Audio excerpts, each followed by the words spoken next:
और उड़ीसा के धनकनाल से इस वक्त बड़ी खबर आ रही है, जहां चावल मिल की दीवार गिरने से बड़ा हादसा पेश आया है।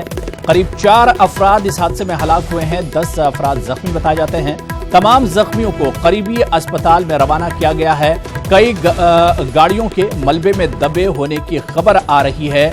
इब्तिदाई तौर पर 4 लोगों के हलाक होने की खबर आ रही है, जबकि 10 लोग जख्मी बताए जाते हैं। उड़ीसा के धनकनाल में एक चावल मिल्स की दीवार गिरने से बड़ा हादसा पेश आया है। 10 अफराद जख्मी हैं, 4 अफराद हलाक हुए इस बड़े हादसे में। तमाम जख्मियों को करीबी अस्पताल में रवाना किया गया है।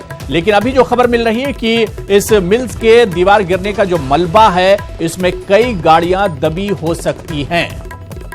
तो ओडिशा के धनकनाल से इस वक्त बड़ी और अफसोसनाक खबर आ रही है, जहां एक चावल मिल की दीवार गिरने से बड़ा हादसा पेश आया है।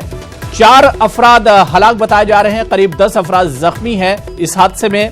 तमाम जख्मियों को करीबी अस्पताल में रवाना किया गया है, लेकिन कहा जा रहा है कि इस मलबे में अभी भी कुछ गाड़ियों की दबे होने की खबर है।